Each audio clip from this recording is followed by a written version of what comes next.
꽃잎처럼 흩날리는 인생의 조각들을 함께 나누는 시간 찾아와 주셔서 고맙습니다. 구독과 좋아요로 작은 향기를 더해주시면 감사하겠습니다. 새벽 5시 반 부산 중구의 한 오래된 아파트에서 서정화는 어김없이 눈을 떴다.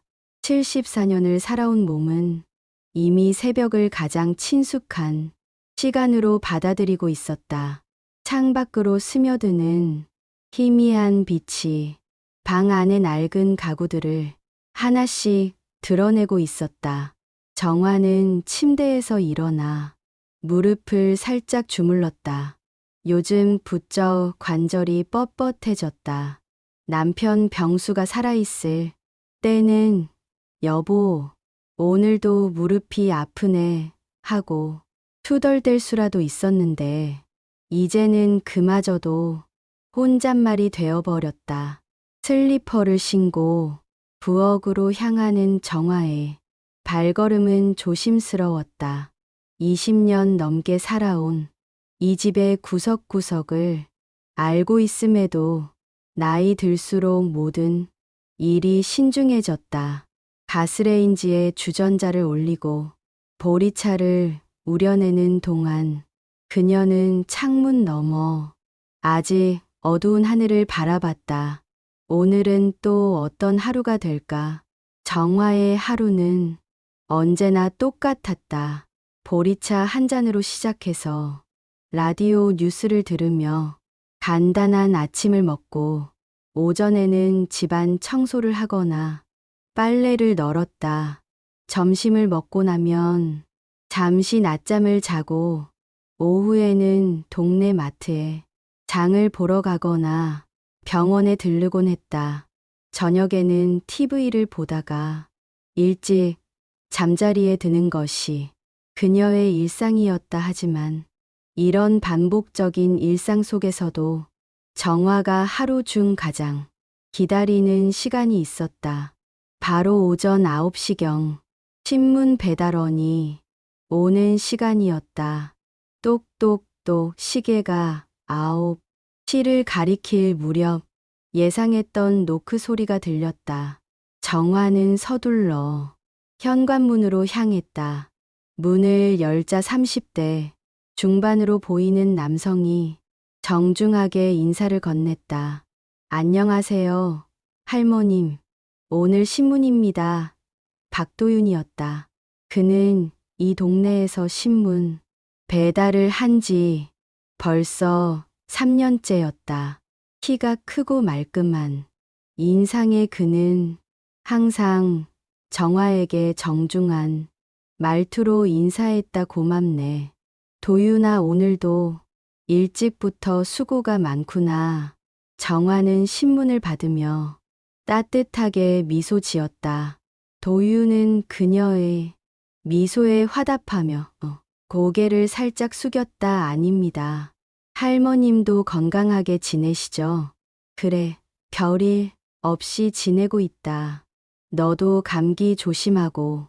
짧은 대화였지만 정화에게는 하루 중 가장 소중한 순간이었다.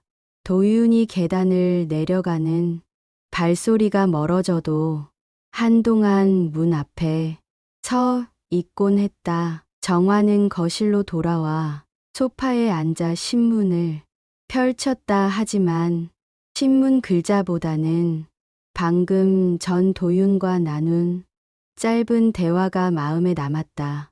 그의 정중한 말투와 따뜻한 눈빛에서 뭔가 특별한 것을 느꼈다. 마치 자신의 아들이나 손자를 대하는 듯한 친근함이었다. 도윤은 단순히 신문을 배달하는 사람이 아니었다. 비가 오는 날에는 신문을 비닐봉지에 잘 싸서 가져다 주었고, 정화가 몸이 아파서 문을 늦게 열면 걱정스러운 표정으로 안부를 물었다.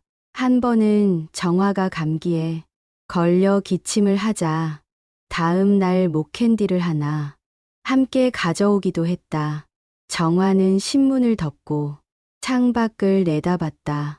해가 완전히 떠올라 아파트 단지가 환하게 밝아졌다. 아래층에서는 아이들이 학교에 가는 소리가 들렸고 주차장에서는 출근하는 사람들의 차량 소리가 분주했다. 하지만 정화의 집은 여전히 고요했다. 병수야, 요즘 참 좋은 청년을 만났어. 정화는 벽에 걸린 남편의 사진에 대고 속삭였다. 병수가 세상을 떠난 지도 벌써 5년이 흘렀다. 처음에는 그의 빈자리가 너무 커서 하루하루를 버티기조차 힘들었다. 자식들이 외국으로 떠난 후로는 더욱 쓸쓸함이 커졌다. 큰아들 준호는 미국에서 의사로 일하고 있었고 작은 아들 준석이는 독일에서 연구원으로 살아가고 있었다. 둘 다 좋은 곳에서 잘 살고 있다는 소식을 전해올 때마다 정화는 기뻤지만 동시에 더욱 외로움을 느꼈다. 명절이나 생일 때마다 화상통화로 얼굴을 보긴 했지만 화면 속의 아들들은 점점 낯선 사람 같아 보였다. 그런 정화에게 도윤의 존재는 작은 위안이었다. 매일 아침 그와 나누는 짧은 인사는 하루를 시작하는 활력소였다. 비록 혈연 관계는 아니지만 정화는 도윤에게서 아들 같은 정을 느끼고 있었다.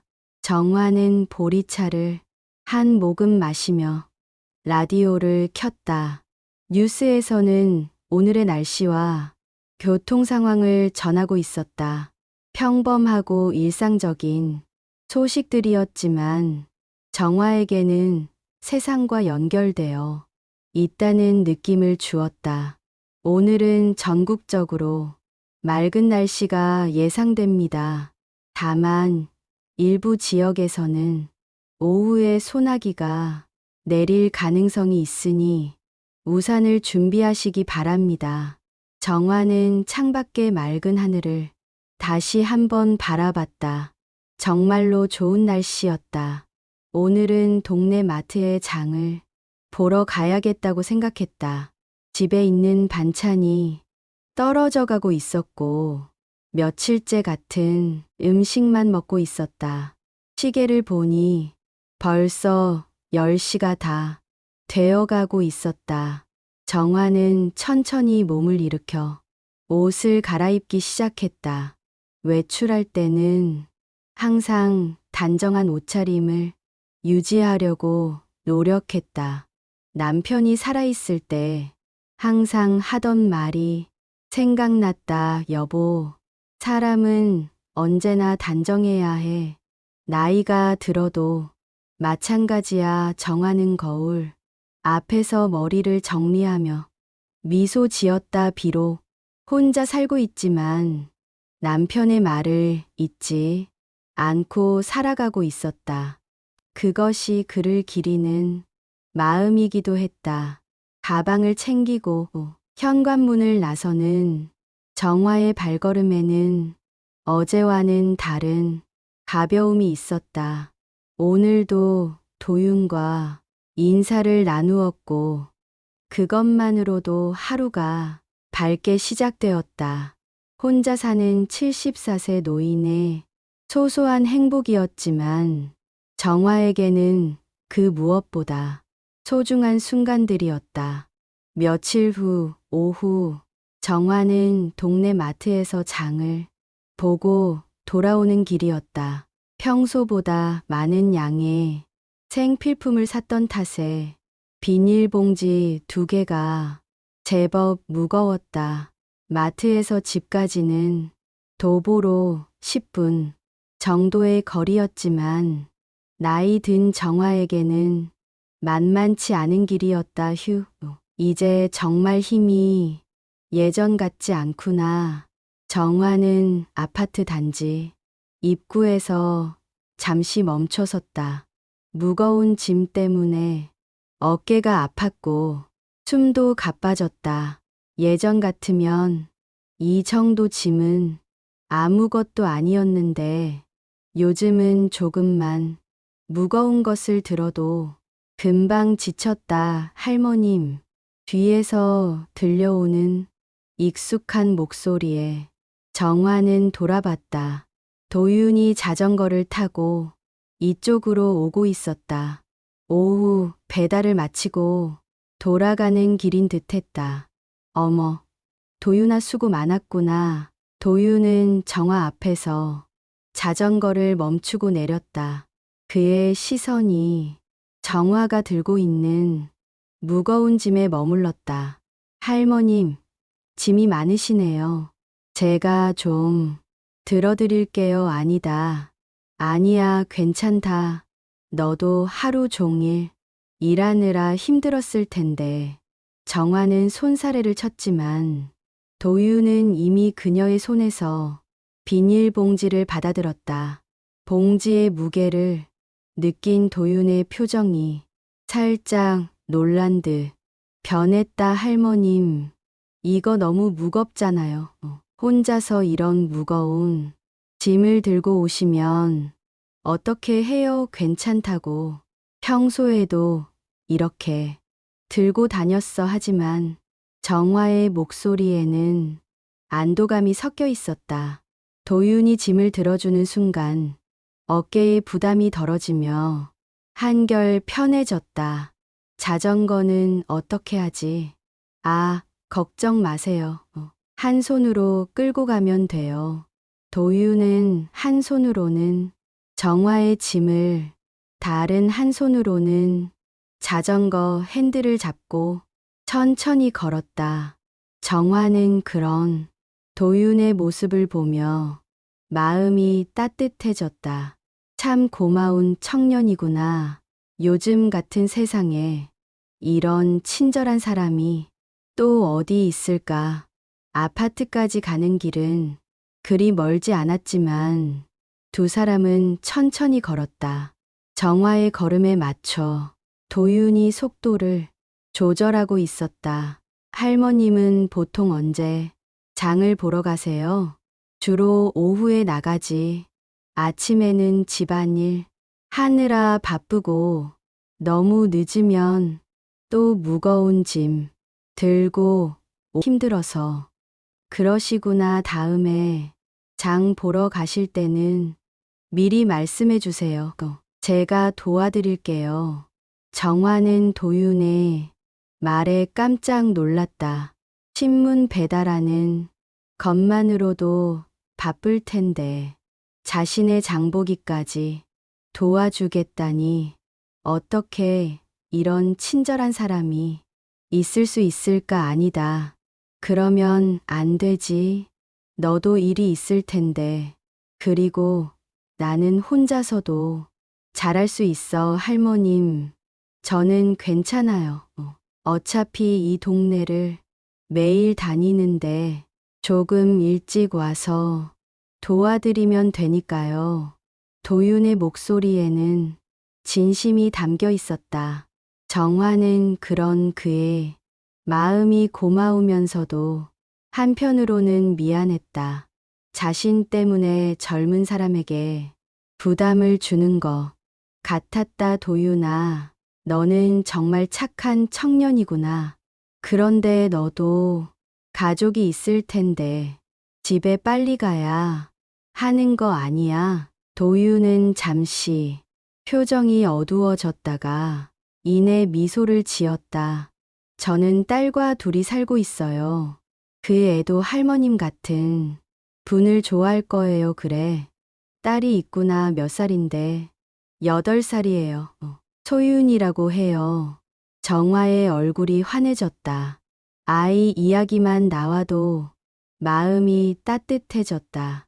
자신의 손자 손녀들은 모두 외국에 있어서 만날 기회가 거의 없었는데 도윤의 딸 이야기를 들으니 반가웠다. 어머, 그럼 혼자서 아이를 키우는구나. 얼마나 힘들까. 네, 쉽지는 않지만 그래도 소윤이가 있어서 힘이 나요. 도윤의 목소리에는 딸에 대한 깊은 사랑이 묻어났다. 정화는 그런 도윤을 보며 자신의 아들들이 어렸을 때를 떠올렸다. 남편과 함께도 아이를 키우던 그 시절이 그리웠다. 언제 한번 소윤이도 데려와라. 할머니가 맛있는 것 해줄게 정말요. 소윤이가 좋아할 거예요. 요즘 할머니가 그리웠다고 하거든요. 두 사람은 이제 아파트 앞에 도착했다. 도윤은 정화를 엘리베이터까지 바래다 주었다. 할머님, 다음에 또 무거운 짐 있으시면 꼭 말씀해 주세요. 언제든지 도와드릴게요. 고맙다. 정말 고마워. 그런데 너무 무리하지는 마라. 젊다고 해서 몸 함부로 하면 안 돼. 엘리베이터 문이 닫히며 도윤의 모습이 사라졌지만 정화의 마음은 한동안 따뜻했다. 집에 도착해 짐을 정리하면서도 계속 도윤 생각이 났다. 정화는 냉장고에 음식을 정리하면서 혼잣말을 했다. 참 좋은 사람이야. 소윤이란 아이도 아빠를 닮아서 착할 거야. 저녁을 먹으며 정화는 오늘 있었던 일을 곰곰이 생각해 봤다. 도윤의 친절이 단순한 예의가 아니라 진심에서 우러나온 거심을 느낄 수 있었다. 그의 눈빛에서, 목소리에서 진정성을 읽을 수 있었다. 이런 사람이 내 아들이었으면 얼마나 좋았을까. 정화는 남편의 사진을 바라보며 속삭였다. 병수야, 오늘 참 고마운 일이 있었어. 도윤이라는 청년이 무거운 짐을 들어줬거든. 그리고 8살 된 딸이 있다더구나. 언제 한번 데려와서 맛있는 것 해주고 싶어. 벽시계가 저녁 9시를 가리키고 있었다. 정화는 평소보다 마음이 가벼웠다. 오늘 하루 종일 도윤의 친절이 마음 한편을 따뜻하게 데우고 있었다. 창밖으로는 아파트, 단지의 불빛들이 하나둘 켜지고 있었다. 각각의 집에서 각각의 가족들이 하루를 마무리하고 있을 것이다. 정화는 혼자 살고 있지만 오늘만큼은 혼자가 아닌 것 같은 기분이었다. 내일은 뭔가 맛있는 것을 만들어 봐야겠다. 도윤이가 또 도움을 준다고 하면 고마운 마음에 뭔가 해줘야지. 정화는 이미 내일을 기대하며 잠자리에 들었다. 오늘 받은 작은 친절이 그녀의 마음에 큰 온기를 남겨주었다. 며칠 후 오전, 도윤은 평소보다 일찍 신문 배달을 시작했다. 오늘은 배달량이 많아서 일찍 나와야 했다. 자전거에 신문, 뭉치를 가득 실고 첫 번째 목적지인 정화가 사는 아파트로 향했다. 아파트 단지에 도착한 도윤은 지하 주차장 입구 근처에 자전거를 세웠다. 평소와 달리 지하에서 뭔가 타는 듯한 냄새가 희미하게 올라오는 것 같았다. 도윤은 코를 킁킁거리며 주위를 둘러봤지만 특별히 이상한 것은 보이지 않았다. 기분 탓인가? 도윤은 고개를 저으며 아파트 로비로 들어갔다. 하지만 엘리베이터를 기다리는 동안에도 계속 그 냄새가 신경 쓰였다. 마치 전선이 타는 것 같은 쿰쿰하고 매캐한 냄새였다. 엘리베이터를 타고 올라가는 동안 도윤은 계속 불안한 마음을 떨칠 수 없었다. 몇 년 전 어머니를 잃었던 화재 사고 이후 그는 이런 냄새에 유독 민감해져 있었다. 당시에도 처음에는 희미한 타는 냄새부터 시작됐었다. 아니야. 괜찮을 거야. 도유는 스스로를 달래며 정화의 집 앞에 도착했다. 평소처럼 노크를 했고 곧 정화가 문을 열었다. 어머, 도윤아. 오늘은 좀 일찍 온 것 같구나. 네, 할머님. 오늘 일이 좀 많아서요. 잘 주무셨어요? 그래, 잘 잤어. 고맙다. 정화는 신문을 받으며 미소 지었지만 도윤의 표정이 평소와 다르다는 것을 느꼈다. 뭔가 걱정스러워 보였다. 도윤아, 무슨 일 있니? 표정이 좋지 않은 것 같은데. 아무것도 아니에요, 할머님. 혹시 집에서 이상한 냄새 맡은 적 있으세요? 정화는 의아한 표정을 지었다. 이상한 냄새? 어떤 냄새 말이니? 뭔가 타는 듯한 전기 냄새 같은 거요. 정화는 잠시 생각해 보더니 고개를 저었다. 아직까지는 못 맡았는데 왜 그러니? 도유는 잠시 망설이다가 말했다. 아파트 아래쪽에서 좀 이상한 냄새가 나는 것 같아서요. 아마 아무것도 아닐 거예요. 그래. 그럼 관리사무소에 한번 물어봐야겠구나. 네. 그게 좋을 것 같아요. 그럼 저는 이만 가볼게요. 도유는 정화와 인사를 나누고 다른 층으로 올라갔다. 하지만 계속 마음이 불편했다. 다른 집들의 신문을 배달하면서도 계속 그 냄새를 의식하고 있었다. 배달을 마치고 아래로 내려오는 길에 도유는 지하 전기실 쪽으로 가보기로 했다.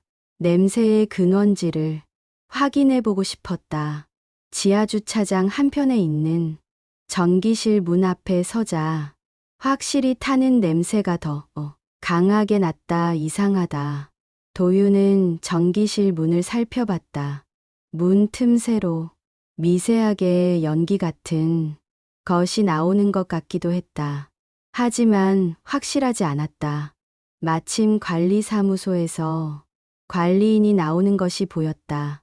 50대 중반쯤 되어 보이는 관리인에게 도윤이 다가갔다. 안녕하세요. 신문 배달하는 박도윤입니다. 안녕하세요. 무슨 일이세요? 전기실 쪽에서 좀 이상한 냄새가 나는 것 같은데 확인해 보셨나요? 관리인은 도윤의 말에 별로 관심 없다는 듯 대답했다. 그거요? 며칠 전에 전기 점검할 때 뭔가 손본 게 있어서 그런 것 같아요. 별일 아니에요, 정말. 괜찮은 건가요? 냄새가 꽤 강하던데요. 아이고, 걱정 마세요. 이런 오래된 아파트에서는 가끔 있는 일이에요. 전기 설비가 오래되다 보니까 관리인은 도윤의 걱정을 대수롭지 않게 여기는 듯했다. 하지만 도윤은 여전히 불안했다. 그래도 한 번 더 확인해 보시는 게 어떨까요? 알겠습니다. 시간 나면 한번 볼게요. 관리인은 그렇게 말하고는 다른 일을 보러 갔다. 도윤은 혼자 남겨진 채로 전기실을 다시 한번 바라봤다.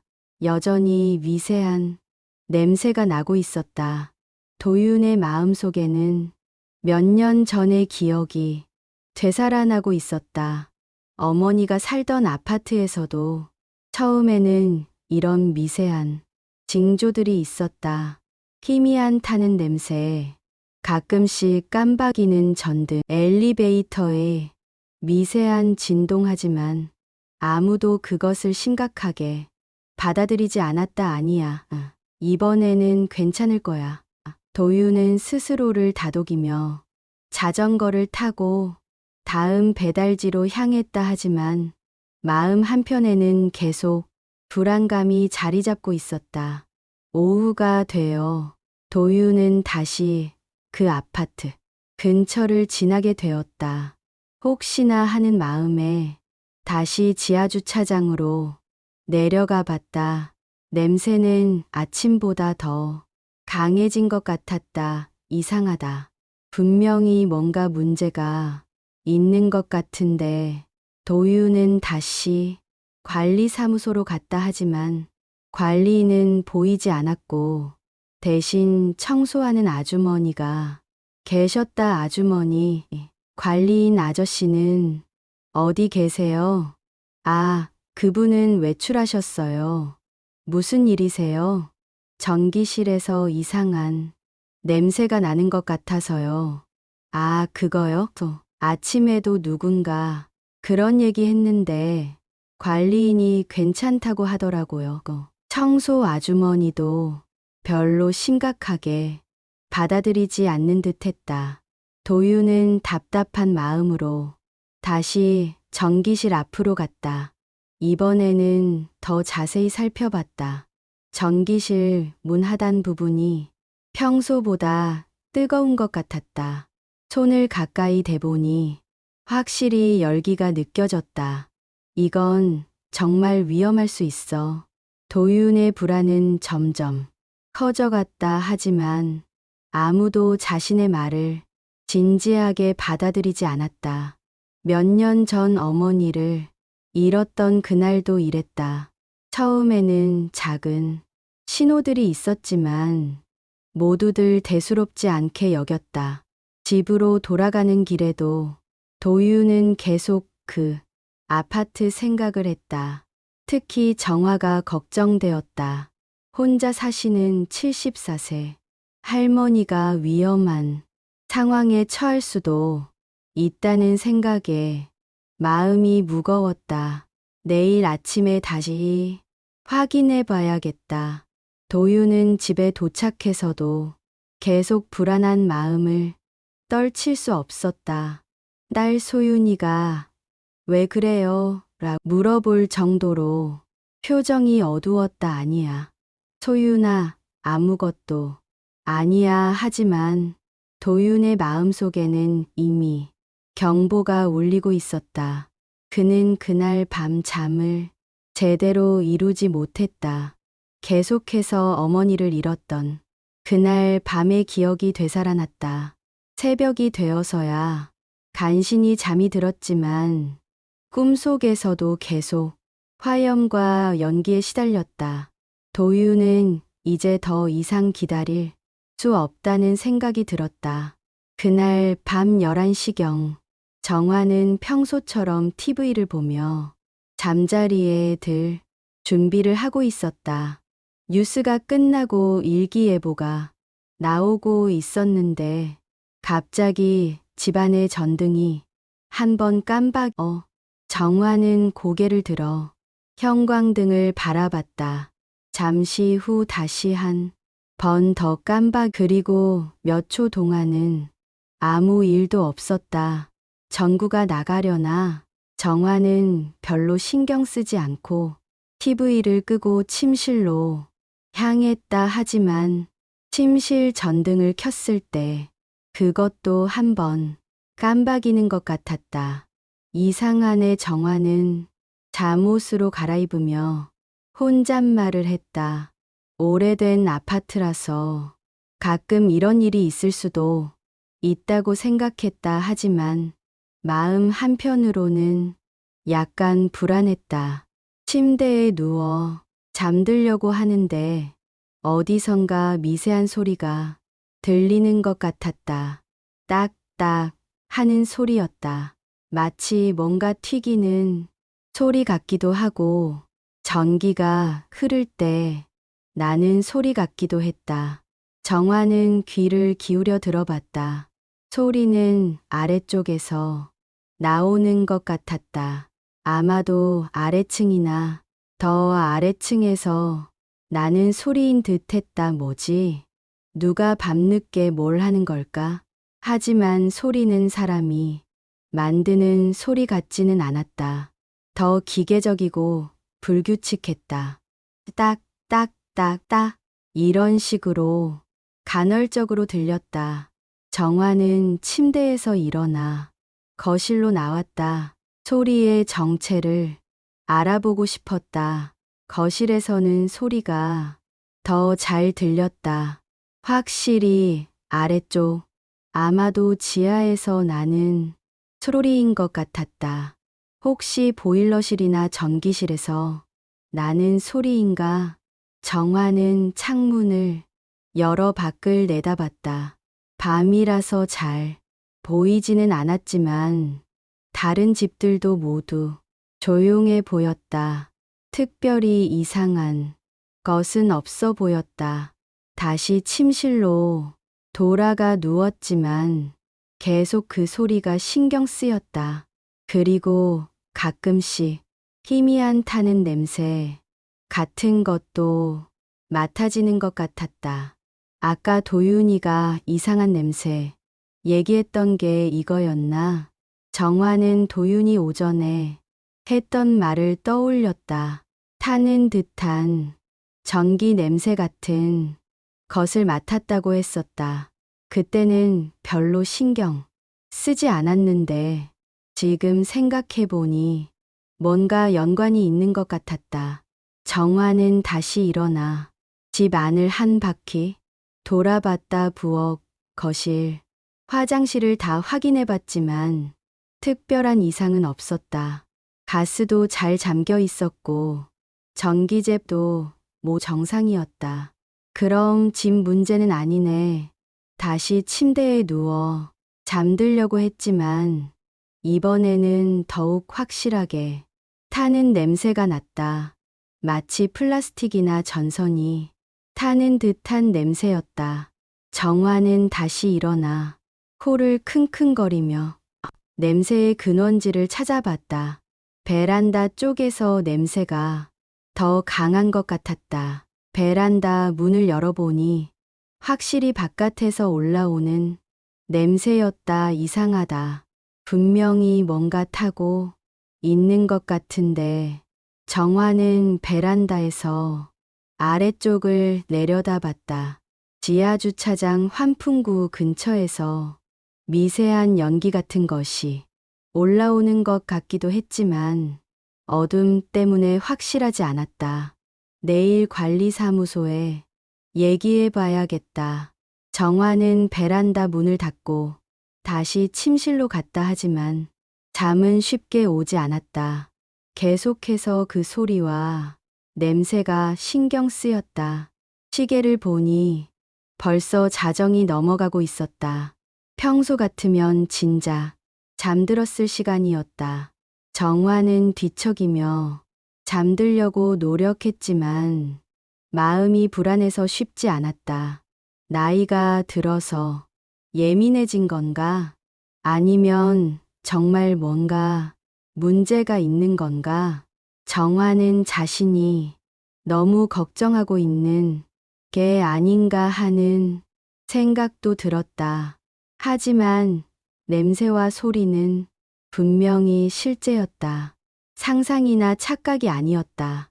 새벽 2시가 넘어서야 간신히 잠이 들었지만 꿈속에서도 계속 불안한 상황들이 펼쳐졌다.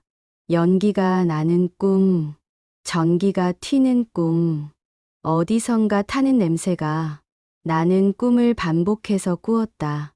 다음 날 아침, 정화는 평소보다 늦게 일어났다. 밤에 제대로 잠을 못 잔 탓에 몸이 무거웠다 하지만 밤에 들었던 소리와 맡았던 냄새는 여전히 기억에 남아 있었다. 정말 뭔가 문제가 있는 것 같아. 정화는 아침을 간단히 먹고 관리사무소에 전화를 걸었다. 여보세요. 1204호 서정화입니다. 네. 안녕하세요. 무슨 일이세요?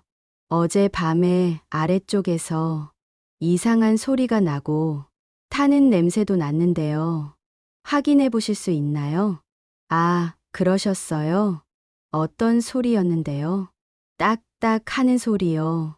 마치 전기 소리 같은, 그리고 전선 타는 냄새도 났고요. 관리인은 잠시 생각하더니 대답했다. 아, 어제 지하 전기실 점검을 했었거든요. 그 때문에 그런 것 같네요. 별 문제 없으니까 걱정 마세요. 정말 괜찮은 건가요? 냄새가 꽤 심했는데, 네, 괜찮습니다. 점검 작업할 때 가끔 그런 냄새나 소리가 날 수 있어요. 정화는 관리인의 말에 어느 정도 안심이 되었지만 완전히 불안이 사라지지는 않았다. 그날 아침 도윤의 표정은 평소와 확연히 달랐다. 신문을 건네주는 그의 손이 미세하게 떨리고 있었고 눈빛에는 깊은 걱정이 서려 있었다. 정화는 그런 도윤의 모습에 뭔가 심상치 않음을 느꼈다. 도윤아, 무슨 일이니? 얼굴이 많이 안 좋아 보인다. 도윤은 잠시 망설이다가 정화의 손을 가만히 잡았다. 그의 손이 차갑고 축축했다. 할머님, 제가 지금부터 하는 말을 꼭 들어주세요. 정화는 도윤의 진지한 표정에 놀랐다. 평소 예의 바르고 차분했던 그가 이렇게 절박한 표정을 짓는 것을 본 적이 없었다. 그래. 말해봐라 할머님. 오늘은 절대로 엘리베이터를 타시면 안 됩니다. 도윤의 목소리는 떨리고 있었지만 단호했다. 정화는 그의 말뜻을 이해하지 못해 의아한 표정을 지었다. 엘리베이터를 타지 말라고? 그럼 12층까지 어떻게 올라가니? 계단으로 가셔야 해요. 불편하시겠지만 꼭 계단으로만 다니세요. 정화는 도윤의 말이 이해되지 않았다. 74세의 나이에 12층까지 계단으로 오르내리는 것은 거의 불가능해 가까웠다. 도윤아, 무슨 일인지 좀 더 자세히 말해줄 수 없겠니? 도윤은 주위를 둘러보고 정화의 집 안으로 들어왔다. 문을 닫고 나서야 입을 열었다. 할머님, 이 건물에 화재, 위험이 있어요. 화재. 정화의 얼굴이 순간 창백해졌다. 화재는 그녀에게도 가장 무서운 재해 중 하나였다. 어제부터 지하 전기실에서 이상한 징조들이 계속 나타나고 있어요. 타는 냄새, 전기 스파크 소리, 그리고 할머님도 어젯밤에 느끼셨잖아요. 도윤의 말에 정화는 어젯밤에 기억을 떠올렸다. 분명히 이상한 소리와 냄새가 있었다. 하지만 관리사무소에서는 점검 작업 때문이라고 했는데 저도 관리인과 얘기해봤어요. 하지만 그분은 심각하게 받아들이지 않으시더라고요. 도윤의 목소리에는 답답함이 묻어나 있었다. 그럼 신고를 하면 되지 않을까? 그것도 생각해봤는데 아직 실제로 화재가 난 것도 아니고 확실한 증거도 없어서. 도윤은 말을 멈추고 깊은 한숨을 내쉬었다. 그리고 이어서 말했다. 할머님, 제가 몇 년 전에 비슷한 일을 겪었어요. 정화는 도윤의 침울한 표정을 보며 그의 다음 말을 기다렸다. 어머니께서 살던 아파트에서 화재가 났었어요. 그때도 처음에는 작은 징조들이 있었죠. 하지만 아무도 심각하게 받아들이지 않았어요. 도윤의 목소리가 점점 작아졌다. 그 결과가 어머니를 잃는 것이었어요. 정화는 도윤의 고백에 가슴이 미어질 것 같았다. 그래서 그가 이렇게 절박하게 경고하고 있는 것이었다. 도윤아 할머님, 저는 다시는 그런 일이 일어나는 것을 지켜볼 수 없어요. 특히 할머님께는 절대로 도윤의 눈에 눈물이 맺히는 것이 보였다. 정화는 그런 그의 마음이 얼마나 아플지 짐작할 수 있었다. 그래서 꼭 부탁드리는 거예요. 오늘 하루만이라도 엘리베이터를 타지 마세요. 만약 정말 위험한 상황이 생기면 계단이 더 안전할 거예요. 정화는 도윤의 간절한 눈빛을 바라봤다. 그의 걱정이 과도한 것일 수도 있지만 그 마음만큼은 진심이었다. 하지만 도윤아, 12층까지 계단으로 오르내리는 게 쉽지 않아 알고 있어요. 그래서 제가 도와드릴게요. 오늘은 가급적이면 외출을 자제하시고 만약 나가셔야 한다면 미리 연락 주세요. 제가 함께 계단으로 내려가 드릴게요. 도윤의 제안은 진심이었다. 정화는 그의 마음에 깊이 감동했다. 도윤아, 내가 그렇게까지 할 필요는 없어 할머님. 저에게는 할머님이 정말 소중해요. 가족 같은 분이세요. 도윤의 말에 정화의 가슴이 뜨거워졌다. 혈연도 아닌 자신을 가족처럼 생각해주는 그의 마음이 고마웠다. 그럼 오늘 하루만 그렇게 해볼게 정말요. 감사합니다. 할머님. 도윤의 얼굴에 안도의 표정이 스쳤다. 그리고 할머님, 혹시 집에서 이상한 냄새나 소리를 또 감지하시면 즉시 제게 연락 주세요. 제 휴대폰 번호 드릴게요. 도윤은 종이에 자신의 전화번호를 적어 정화에게 건넸다. 언제든지 전화하세요. 제가 바로 올게요. 정화는 도윤의 정성스러운 마음에 또 한 번 감동했다. 고맙다. 정말 고마워. 그런데 너무 걱정하지는 마라. 아마 별일 없을 거야. 하지만 정화의 위로에도 불구하고 도윤의 표정은 여전히 어두웠다. 저도 그러길 바라요. 하지만 만약의 경우를 대비해서 준비를 해두시는 게 좋을 것 같아요. 무슨 준비? 혹시 모르니까 손전등이나 물, 간단한 구급용 같은 것들을 가까운 곳에 놓아두세요.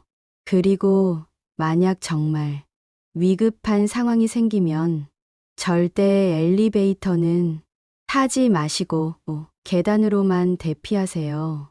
도윤의 세심한 당부에 정화는 고개를 끄덕였다. 알았다. 그런데 도윤아, 너도 조심해라. 배달하다가 위험한 일 생기지 않도록. 네, 걱정 마세요. 저는 계속 이 건물 주변을 지켜볼 거예요. 도윤은 정화와 약속을 마치고 나서야 조금 안심하는 듯 했다. 하지만 여전히 얼굴에는 걱정이 가시지 않았다. 그럼 저는 이만 가볼게요. 꼭 기억하세요. 오늘은 엘리베이터 타지 마시고요. 그래. 알았어. 고마워. 도윤아. 도윤이 나간 후에도 정화는 한동안 그의 말을 곰곰이 생각해 봤다. 과연 정말 화재, 위험이 있는 것일까? 아니면 도윤이 과거의 트라우마 때문에 지나치게 걱정하고 있는 것일까? 하지만 어젯밤에 자신이 직접 경험한 이상한 소리와 냄새를 생각하면 도윤의 걱정이 완전히 근거 없는 것만은 아닌 것 같았다. 오늘 하루만 조심해보자. 정화는 도윤과의 약속을 지키기로 마음먹었다.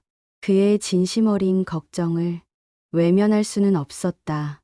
그날 저녁 8시경 정화는 거실에서 TV를 보고 있었다.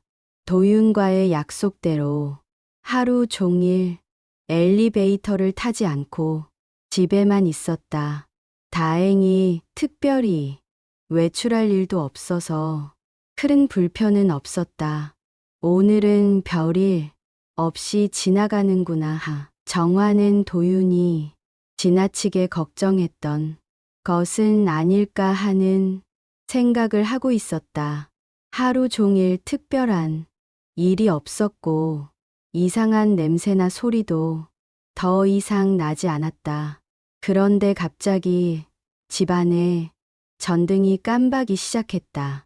처음에는 한두 번 정도였지만 점점 더 자주, 더 심하게 이상하네. 정화는 TV를 끄고 주위를 둘러봤다. 거실 전등뿐만 아니라 부엌, 화장실 전등도 모두 불안정하게 깜박이고 있었다.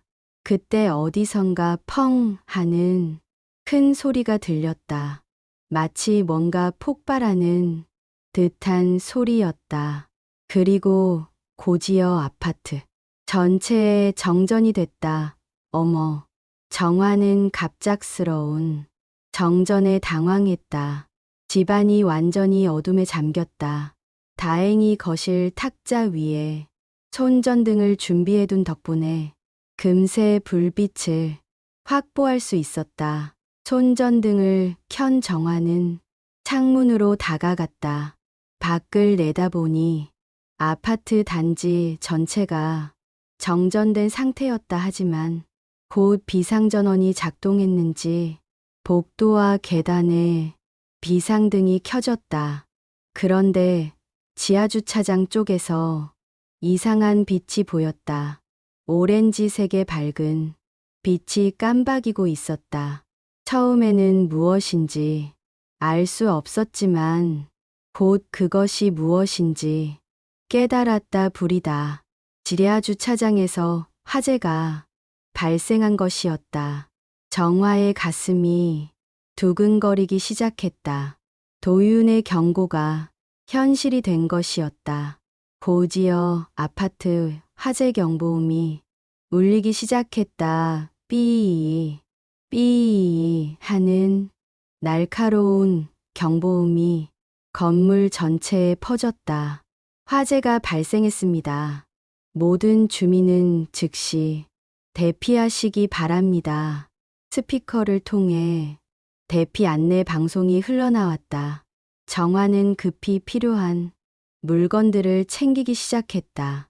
핸드백, 휴대폰, 그리고 도윤이 준 전화번호가 적힌 메모까지 챙겼다.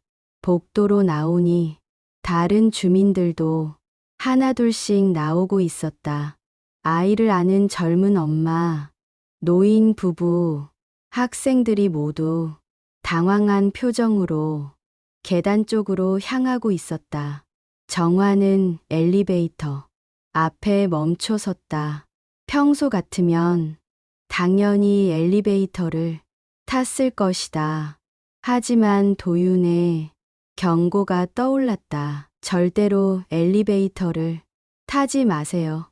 그의 절박했던 목소리가 귓가에 생생했다. 정화는 잠시 망설였다. 12층에서 계단으로 내려가는 것은 정말 힘든 일이었다. 특히 이런 급한 상황에서는 더욱 그랬다. 하지만 엘리베이터 앞에는 이미 다른 주민들이 줄을 서 있었다. 그런데 엘리베이터가 오지 않았다. 정전 때문에 멈춘 것 같았다. 엘리베이터가 안 와요. 누군가 소리쳤다. 사람들은 점점 초조해하기 시작했다. 모두 계단으로 가세요. 관리인으로 보이는 사람이 큰 소리로 외쳤다. 사람들은 어쩔 수 없이 계단 쪽으로 몰려갔다. 정화도 사람들과 함께 계단으로 향했다.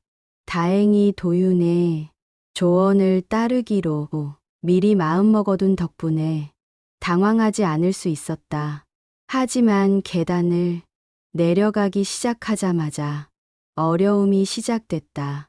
12층에서 1층까지는 정말 먼 거리였다.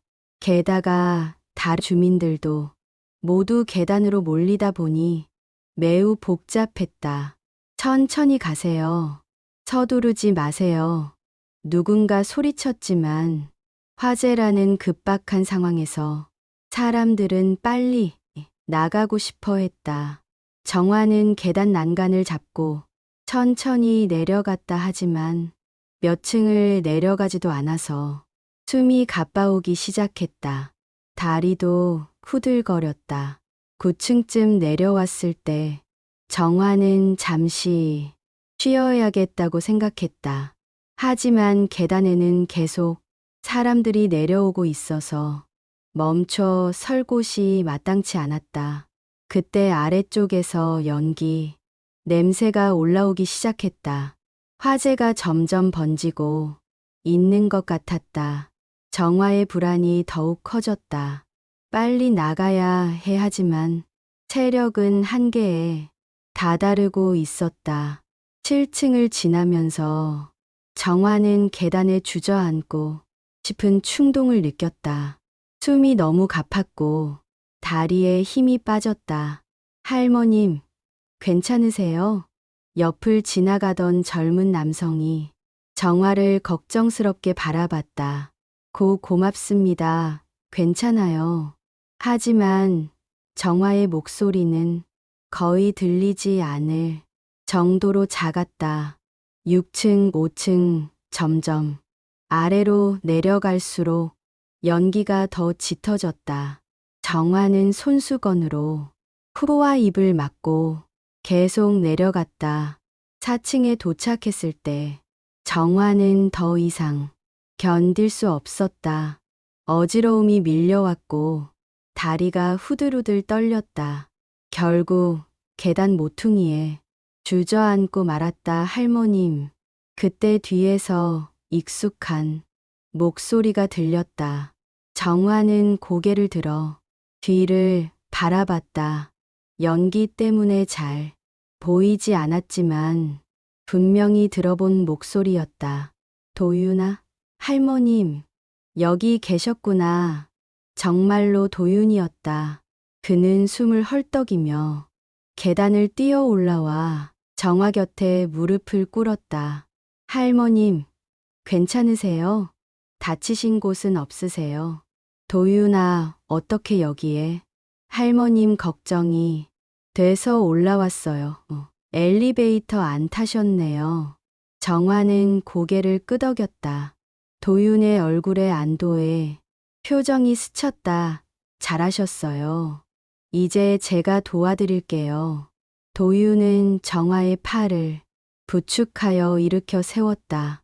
그리고 한 팔로는 정화를 받치고 다른 한 팔로는 그녀의 가방을 들었다. 천천히 가세요. 제가 있으니까 걱정 마세요. 도윤의 목소리는 믿음직스러웠다. 정화는 그의 도움을 받아 다시 계단을 내려가기 시작했다. 3층, 2층 드디어 1층에 도착했다. 로비는 대피한 주민들로 가득했고 밖에서는 소방차 사이렌 소리가 들렸다. 할머님, 이제 거의 다 왔어요. 조금만 더 힘내세요. 도윤의 격려에 정화는 마지막 힘을 내어 건물 밖으로 나왔다.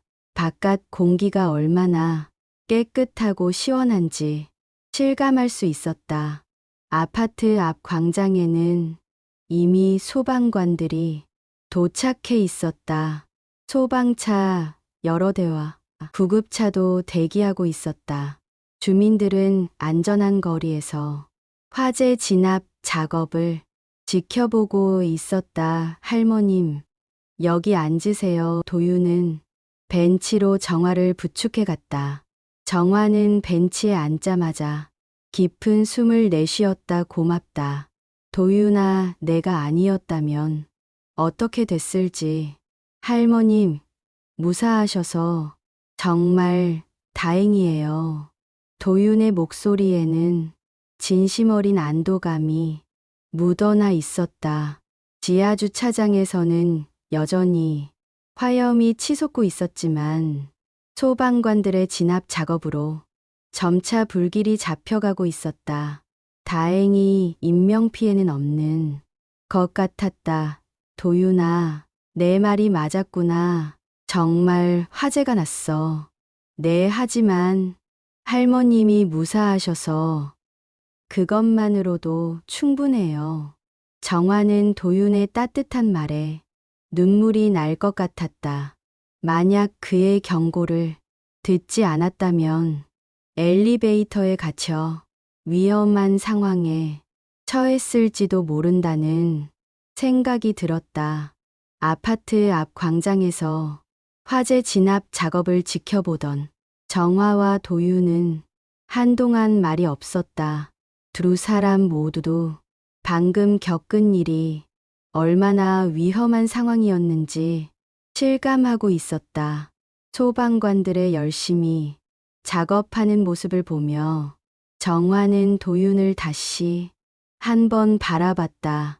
그의 옷은 연기와 먼지로 더러워져 있었고 이마에는 땀이 송글송글 맺혀 있었다. 도윤아, 너 때문에 살았다. 정말 고마워. 도윤은 정화의 말에 쓴웃음을 지었다. 할머님, 제가 더 일찍 확신을 갖고 강하게 말씀드렸어야 했는데 미안해요. 무슨 소리야. 내가 미리 경고해준 덕분에 대비할 수 있었잖아. 정화는 도윤이 자책하는 모습을 보며 마음이 아팠다. 그는 이미 충분히, 아니 그 이상으로 자신을 도왔다. 할머님, 몸은 괜찮으세요? 계단을 많이 내려오셨는데 지금은 괜찮다. 내가 도와줘서 무사히 나올 수 있었어.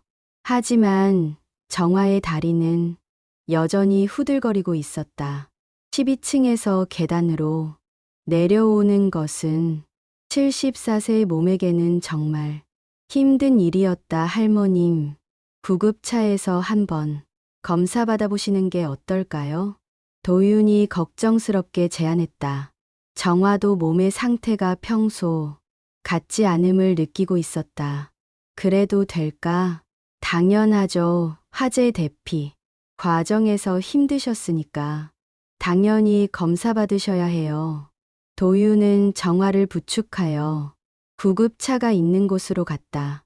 구급대원은 정화의 상태를 살펴보고 혈압과 맥박을 체크했다. 할머님, 혈압이 좀 높으시네요. 아마 긴장과 과로 때문인 것 같아요. 큰 문제는 없지만 오늘은 푹 쉬시는 게 좋겠어요. 네, 감사합니다. 정화는 구급대원의 말에 안심했다. 다행히 큰 이상은 없는 것 같았다. 그런데 문제가 하나 있었다. 아파트에는 당분간 들어갈 수 없을 것 같았다. 화재는 진압됐지만 전기시설 점검과 안전 확인이 필요해서 적어도 내일까지는 출입이 제한될 예정이었다. 오늘 밤을 어떻게 해야 하나. 정화는 걱정이 됐다. 갑작스러운 상황이라 특별히 갈 곳을 준비해두지 못했다. 아들들은 모두 외국에 있고 가까운 친척도 없었다. 할머님, 걱정 마세요. 오늘 밤은 저희 집에서 주무세요. 도윤의 제안에 정화는 깜짝 놀랐다. 아니야. 그러면 안 되지. 너희도 좁을 텐데 괜찮아요. 소윤이도 할머님 뵙고 싶어 했거든요. 그리고 이런 상황에서 혼자 계실 수는 없잖아요. 도윤의 말에는 진심이 담겨 있었다. 정화는 그의 마음이 고마우면서도 폐를 끼치는 것 같아. 미안했다. 정말 괜찮겠니? 네, 물론이에요. 소윤이도 기뻐할 거예요. 도윤은 정화의 손을 잡고 미소 지었다. 그럼 하룻밤만 신세지겠다. 두 사람은 택시를 타고 도윤의 집으로 향했다. 택시 안에서 정화는 창밖을 바라보며 오늘 하루를 되돌아봤다. 아침에 도윤의 경고를 들었을 때는 과도한 걱정이라고 생각했는데 실제로 화재가 발생했다. 도윤아, 내가 어떻게 그런 걸 미리 알 수 있었니? 도윤은 잠시 침묵하다가 입을 열었다. 사실 몇 년 전에 비슷한 경험을 했거든요. 비슷한 경험? 내 어머니께서 살던 아파트에서 화재가 났었어요. 그때도 처음에는 작은 징조들이 있었는데 아무도 심각하게 받아들이지 않았죠. 도윤의 목소리가 점점 낮아졌다. 그 결과가 어머니를 잃는 것이었어요. 정화는 도윤의 아픈 과거를 듣고 가슴이 미어지는 것 같았다. 도윤아, 그래서 할머님께는 절대 그런 일이 일어나면 안 된다고 생각했어요. 할머님은 제게 정말 소중한 분이거든요. 정화의 눈에 눈물이 맺혔다. 이 착한 청년이 자신을 위해 얼마나 많은 걱정을 했을지 생각하니 가슴이 뜨거워졌다. 고맙다. 정말 고마워. 내가 있어서 내가 얼마나 든든한지 모르겠다. 할머님이 무사하신 것만으로도 저는 충분해요. 택시가 도윤의 집 앞에 도착했다. 작은 빌라의 2층이었다. 계단을 올라가며 도윤이 말했다. 소윤아, 아빠 왔어. 아빠. 문이 열리며 8살 정도의 귀여운 여자아이가 뛰어나왔다. 그런데 아이는 정화를 보고 잠시 멈칫했다. 소윤아, 이분이 아빠가 자주 얘기했던 할머님이야. 할머님. 소윤이는 호기심 어린 눈으로 정화를 바라봤다. 정화는 그런 소윤이가 너무 사랑스러워 보였다. 안녕. 소윤아, 할머니야. 정화가 따뜻하게 인사하자 소윤이는 수줍게 고개를 숙였다. 소윤아, 할머님이 오늘 우리 집에서 주무실 거야. 인사드려라. 안녕하세요. 할머님. 소윤이의 예쁜 인사에 정화는 마음이 따뜻해졌다. 집 안은 작지만 깔끔하게 정리되어 있었다. 도윤이 혼자서도 집안일을 잘 해내고 있음을 알 수 있었다. 할머님, 여기 앉으세요. 차 한 잔 드릴게요. 고맙다. 그런데 나 때문에 너무 신경 쓰지 마라. 아니에요. 소윤이도 할머님이 오신다고 하니까 너무 좋아했거든요. 정말로. 소윤이는 정화 옆에 앉아서 신기한 듯 바라보고 있었다. 할머님, 우리 아빠가 할머님 얘기 많이 했어요. 그래. 뭐라고 하던 할머님이 정말 좋은 부인이라고 했어요. 그리고 우리 엄마 같다고도 했어요. 소윤이의 순진한 말에 정화와 도윤 모두 잠시 침묵했다.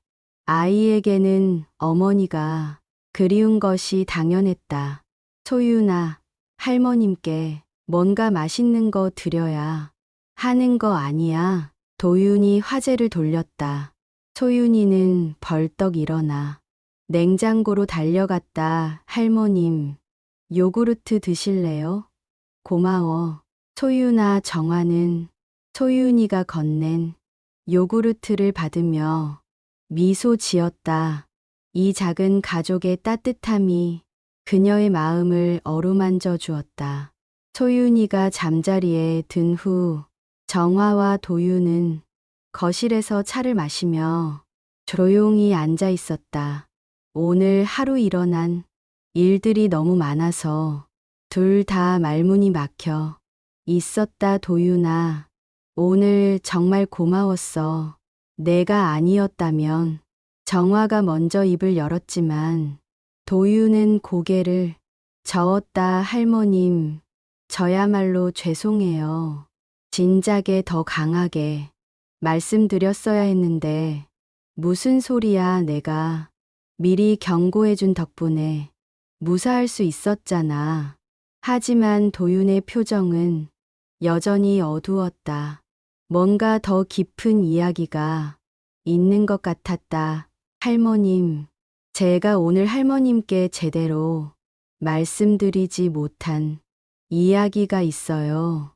정화는 도윤의 진중한 표정을 보며 그의 다음 말을 기다렸다. 어머니, 이야기 말이에요. 도윤은 찻잔을 내려놓고 깊은 숨을 들이쉬었다.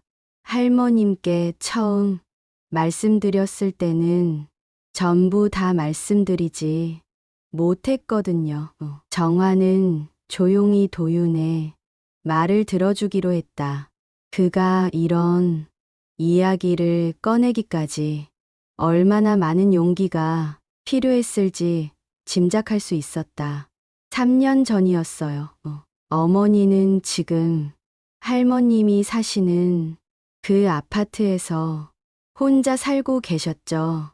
도윤의 목소리가 점점 작아졌다. 그때 저는 어머니를 자주 찾아뵙지 못했어요. 소윤이 엄마가 갑자기 세상을 떠난 후라 혼자서 아이를 키우느라 정신이 없었거든요. 정화는 도윤이 얼마나 힘든 시간을 보냈을지 마음으로 느낄 수 있었다. 그날도 어머니께서 전화를 하셨어요. 집에서 이상한 냄새가 난다고, 뭔가 탄다고 하셨죠. 도윤의 눈에 눈물이 맺히기 시작했다. 하지만 저는 너무 바빴어요. 소윤이가 아파서 병원에 가야 했고 일도 밀려 있었고, 그래서 어머니께 다음에 시간 날 때 가보겠다고 했어요. 정화는 도윤의 손을 가만히 잡아주었다. 그의 손이 차갑게 떨리고 있었다. 그런데 그날 밤에 화재가 났어요. 도윤의 목소리가 떨렸다. 제가 어머니 전화를 받았을 때는 이미 늦었어요. 연기가 너무 많이 차서 어머니는 대피하지 못하셨고 도윤은 더 이상 말을 잇지 못했다. 정화는 그런 도윤을 바라보며 가슴이 아팠다. 도윤아, 할머님, 제가 그때 어머니 말씀을 진지하게 들었더라면, 바로 달려갔더라면. 아니야. 그건 내 잘못이 아니야. 정화는 도윤의 어깨를 가만히 토닥여 주었다. 누구도 그런 일이 일어날 거라고 예상할 수 없어. 내가 나쁜 아들이었던 게 아니야.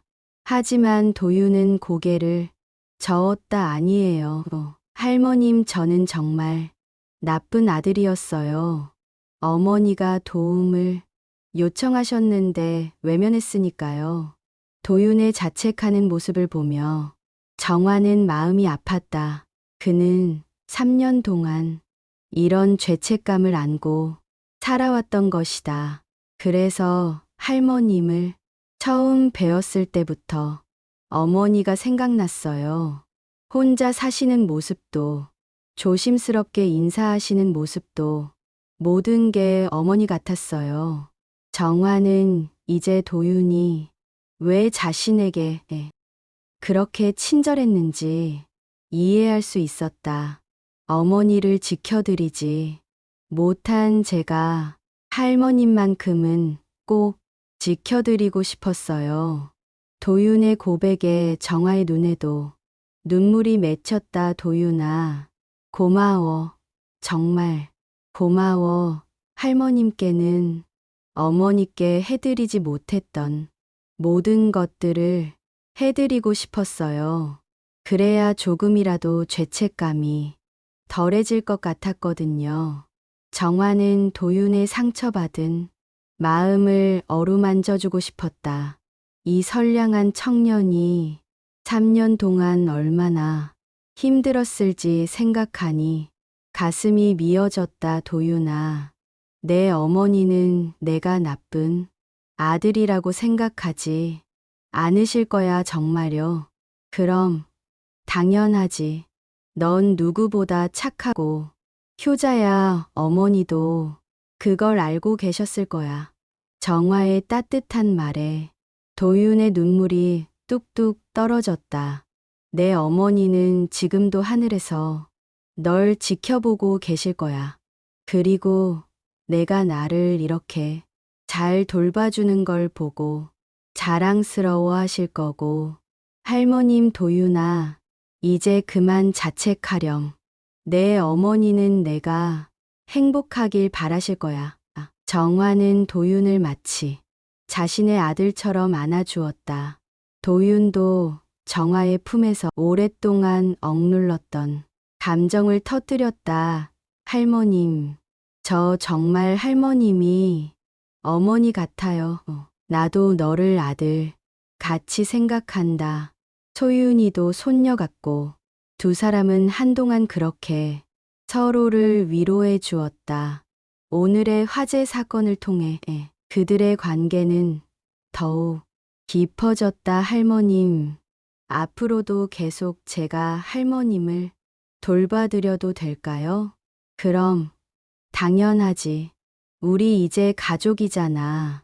정화의 말에 도윤의 얼굴에 처음으로 밝은 미소가 떠올랐다. 네, 할머님, 이제 정말 가족이 되었네요. 밤이 깊어가고 있었지만 두 사람의 마음은 따뜻했다. 오늘의 위기를 통해 그들은 서로에게 없어서는 안 될 존재임을 확인할 수 있었다. 이제 자야겠구나. 내일도 할 일이 많을 거야. 네, 할머님 푹 주무세요. 정화는 도윤이 마련해준 방으로 들어갔다. 비록 평소 자신의 집이 아니었지만 이상하게 편안했다. 마치 정말 가족의 집에 온 것 같은 느낌이었다. 침대에 누워 정화는 오늘 하루를 되돌아봤다. 화재라는 위험한 상황이었지만 덕분에 도윤과 더욱 가까워질 수 있었다. 그리고 그의 아픈 과거도 알게 되었다. 병수야, 오늘 정말 좋은 일이 있었어.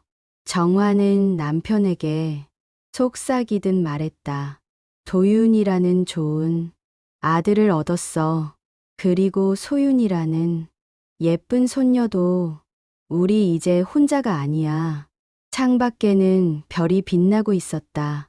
정화는 그 별들이 마치 남편이 보내는 축복의 메시지 같다고 생각했다. 오늘의 위기가 오히려 새로운 가족을 만나게 해준 것에 감사했다. 다음 날 아침, 정화는 맛있는 냄새에 잠에서 깨어났다. 침실 문을 열고 나오니 도윤이 부엌에서 아침을 준비하고 있었다. 할머님, 잘 주무셨어요? 응, 잘 잤어. 고마워. 정화는 도윤의 정성스러운 모습을 보며 마음이 따뜻해졌다. 그는 벌써 밥을 짓고 찌개를 끓이고 있었다. 아빠, 할머님 일어나셨어요? 소윤이가 세면장에서 양치를 하며 물었다. 그래, 소윤아, 할머님께 인사드려라. 안녕하세요. 할머님, 잘 주무셨어요? 소윤이의 밝은 인사에 정화는 미소를 지었다. 응, 잘 잤어. 소윤이도 잘 잤니? 네, 할머님이 우리 집에 계셔서 너무 좋았어요. 소윤이의 순진한 말에 정화는 가슴이 뭉클해졌다.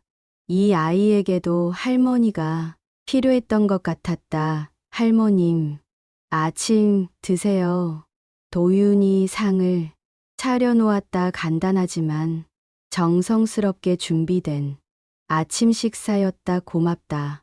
그런데 이렇게까지 할 필요 없었는데 할머님, 가족끼리 뭘 그러세요?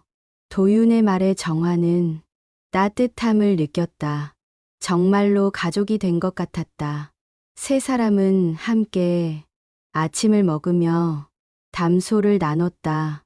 소윤이는 정화에게 자신의 학교 이야기, 친구 이야기를 들려주었다. 할머님, 우리 학교에 할머니 날이 있어요. 다른 친구들은 모두 할머니랑 같이 와요. 소윤이의 말에 도윤의 얼굴이 잠시 어두워졌다. 아마 소윤이도 할머니가 없어서 아쉬워했을 것이다. 소윤아, 그럼 할머니랑 같이 갈까? 정화의 말에 소윤이의 눈이 반짝였다. 정말요? 정말 같이 가주실 거예요? 그럼 당연하지. 우리 소윤이 할머니가 되어줄게. 소윤이는 너무 기뻐서 정화를 꼭 안았다. 감사해요, 할머님. 도윤도 정화의 말에 감동받았다. 할머님, 정말 감사해요. 소윤이가 얼마나 기뻐할지 뭘. 나도 손녀 같은 아이와 함께 할 수 있어서 기뻐. 아침을 먹고 난 후 도윤이 말했다. 할머님, 아파트 상황을 확인해 봐야겠어요. 언제쯤 들어갈 수 있는지 그래야겠구나. 도윤은 아파트 관리사무소에 전화를 걸어 확인해 봤다.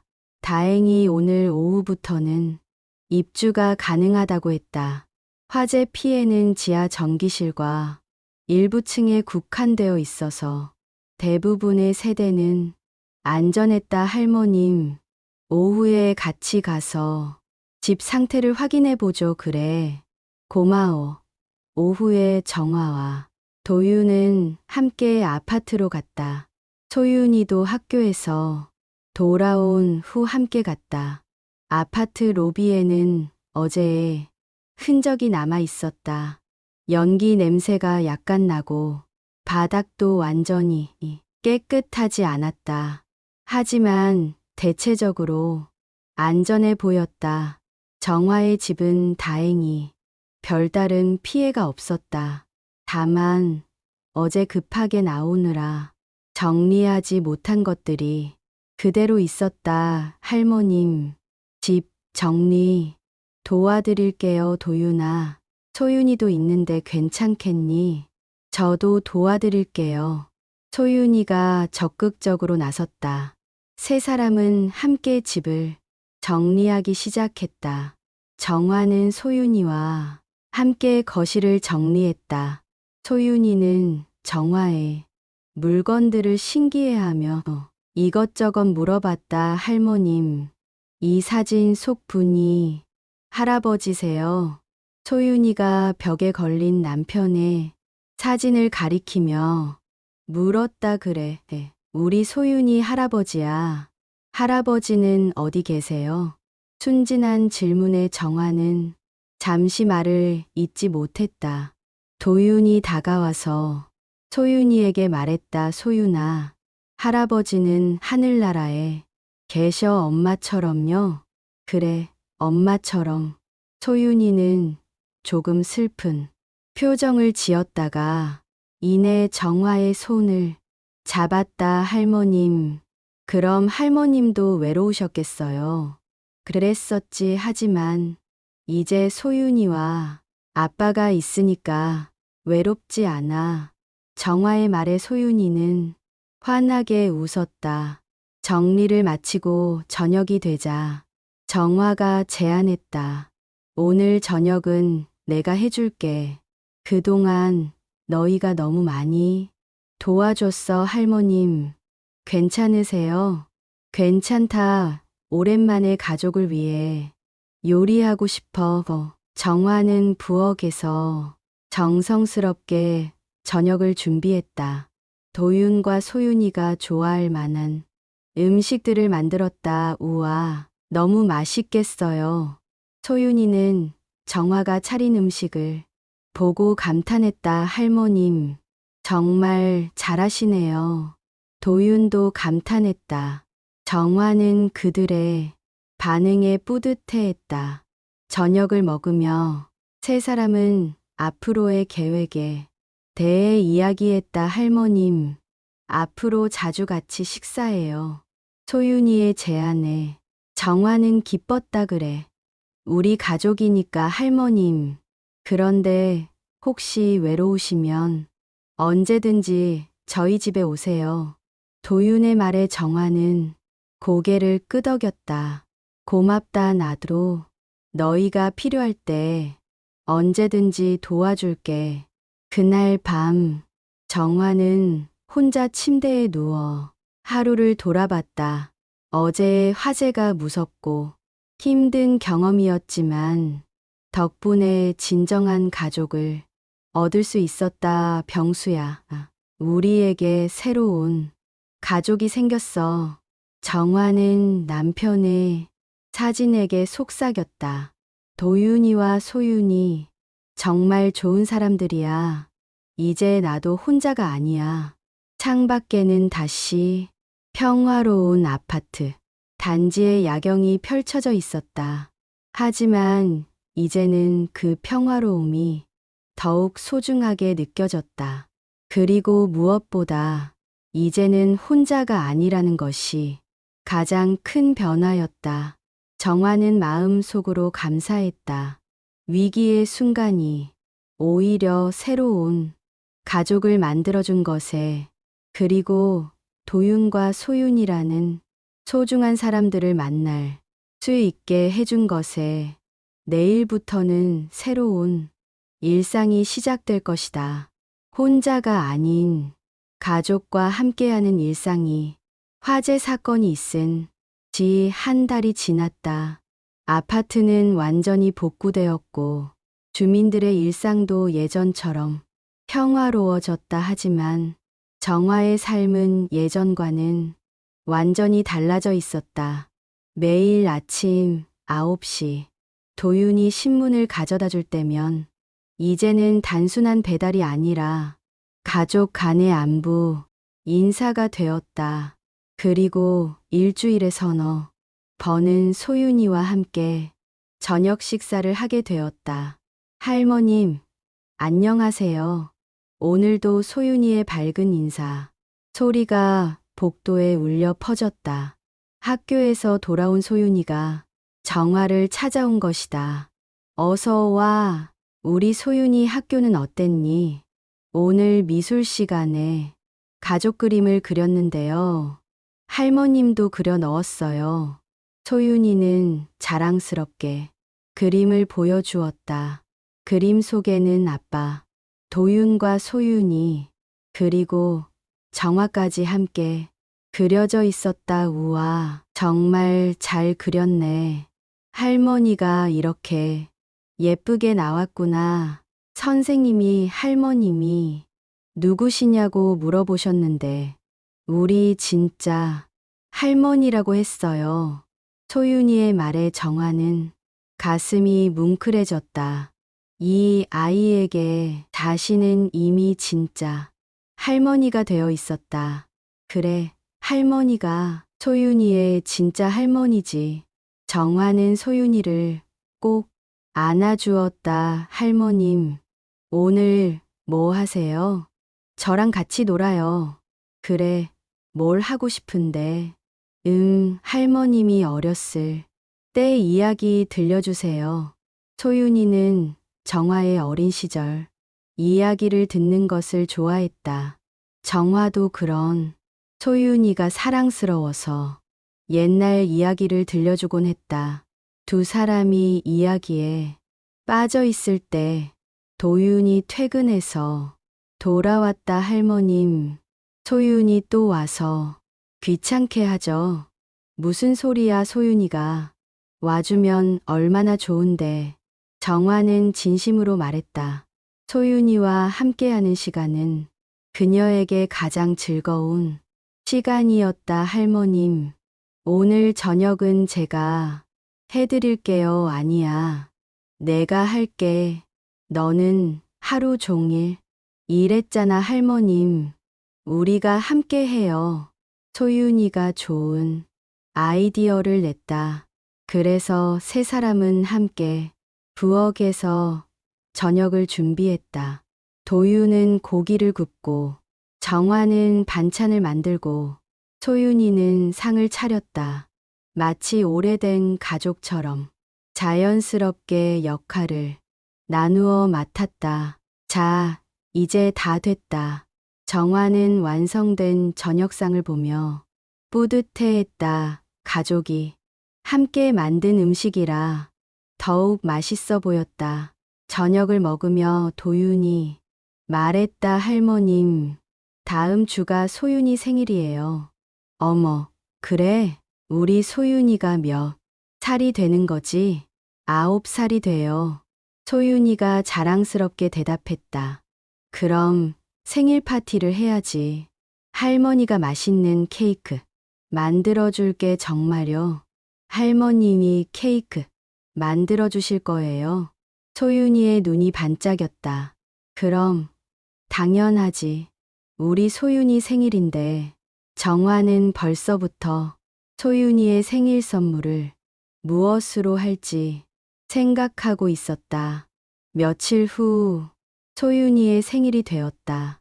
정화는 일찍부터 일어나서 케이크를 만들기 시작했다. 딸기 케이크에 소윤이가 좋아하는 초콜릿으로 장식을 했다. 오후에 도윤과 소윤이가 왔을 때 정화는 케이크와 함께 특별한 선물을 준비해 두었다. 소윤아, 생일 축하해. 우와, 케이크가 너무 예뻐요. 소윤이는 정화가 만든 케이크를 보고 감탄했다. 그리고 이건 할머니가 준비한 선물이야. 정화가 건넨 선물은 예쁜 원피스였다. 소윤이의 취향을 고려해서 신중하게 고른 것이었다. 할머님, 정말 예뻐요. 감사해요. 소윤이는 정화를 꼭 안으며 고마움을 표현했다. 소윤아, 생일 축하한다. 건강하고 착하게 자라라. 네, 할머님, 저 정말 행복해요. 생일 파티를 하며 세 사람은 정말 행복한 시간을 보냈다. 정화는 이런 순간이 자신에게 다시 올 줄 몰랐다. 혈연은 아니지만 진정한 가족의 따뜻함을 느낄 수 있었다. 저녁이 되어 도윤과 소윤이가 집으로 돌아간 후 정화는 혼자 남은 케이크 조각을 보며 미소 지었다. 집은 조용했지만 외롭지 않았다. 이제는 언제든지 찾아와 줄 가족이 있다는 것만으로도 충분했다. 계절이 바뀌어 가을이 왔다. 아파트 단지의 나무들이 노랗게 물들어가고 있었다. 정화는 베란다에서 그 풍경을 바라보며 지난 몇 개월을 돌아봤다. 화재라는 위험한 사건이 있었지만 그것이 오히려 새로운 가족을 만들어 주었다. 도윤은 이제 자신의 친아들 같았고 소윤이는 사랑스러운 손녀가 되어 있었다. 할머님, 문 밖에서 소윤이의 목소리가 들렸다. 정화는 서둘러 문을 열어주었다. 소윤아, 어서 와. 오늘은 어떻게 온 거야? 아빠가 할머님께 드리라고 하셨어요. 소윤이는 도윤이 보낸 과일 바구니를 건넸다. 고맙구나. 아빠한테 고맙다고 전해라. 네. 그리고 할머님, 다음 주에 학교에서 할머니 날 행사가 있어요. 같이 가주시기로 약속하셨죠? 그럼 당연하지. 우리 소윤이와 꼭 갈 거야. 정화는 소윤이와의 약속을 잊지 않고 있었다. 할머니 날 행사 당일 정화는 정성스럽게 옷을 골라 입고 소윤이의 학교에 갔다. 다른 할머니들과 함께 손자 손녀들의 발표를 보고 함께 게임도 하고 맛있는 음식도 먹었다. 할머님, 정말 재미있었어요. 행사를 마치고 돌아오는 길에 소윤이가 말했다. 할머니도 정말 즐거웠어. 우리 소윤이가 발표도 잘하고 친구들이 할머님 정말 좋으시다고 했어요. 소윤이의 말에 정화는 뿌듯했다. 이 아이에게 좋은 할머니가 되어주고 있다는 생각이 들었다. 집에 도착하니 도윤이 기다리고 있었다. 할머님, 소윤이 학교 행사는 어땠어요? 정말 좋았어. 소윤이가 발표도 잘하고 할머님 덕분에 소윤이가 정말 행복해해요. 감사해요. 도윤의 진심 어린 감사 인사에 정화는 마음이 따뜻해졌다. 저녁이 되어 세 사람은 함께 식사를 했다. 이제는 너무나 자연스러운 일상이 되어 있었다. 할머님, 우리 정말 가족 같아요. 소윤이가 말했다. 우리는 진짜 가족이야. 소윤아, 정화의 말에 도윤도 고개를 끄덕였다. 네, 할머님, 우리는 가족이에요. 그날 밤, 정화는 침대에 누워 만족스러운 마음으로 하루를 마무리했다. 74년을 살아오면서 이렇게 행복한 시간이 또 올 줄은 몰랐다. 병수야, 나 정말 행복해. 정화는 남편의 사진에게 속삭였다. 도윤이와 소윤이 덕분에 매일이 즐거워. 혈연이 아니어도 진정한 가족이 될 수 있다는 걸 배웠어. 창밖으로는 부산의 밤경이 아름답게 펼쳐져 있었다. 아파트 단지는 평화로웠고 각 집의 불빛들이 따뜻하게 빛나고 있었다. 정화는 이제 더 이상 혼자가 아니었다. 매일 아침 도윤이 가져다 주는 신문으로 하루가 시작되고 소윤이의 밝은 웃음소리로 하루가 채워졌다. 그리고 함께하는 저녁 식사로 하루를 마무리했다. 화재라는 위기가 오히려 새로운 시작을 만들어준 것이었다. 서로를 지켜주고 아껴주는 마음이 있다면 혈연이 아니어도 진정한 가족이 될 수 있다는 것을 배웠다. 정화는 평생 잊지 못할 따뜻한 일상을 살아가고 있었다. 그리고 그 일상은 앞으로도 계속될 것이었다. 도윤과 소윤이와 함께하는 소중한 나날들이 오늘의 사연이 꽃처럼 여러분의 하루에 작은 빛을 더했기를 바랍니다. 꽃 같은 인생 사연은 언제나 곁에 피어 있겠습니다. 구독과 좋아요로 다음 꽃 이야기도 함께 해주세요.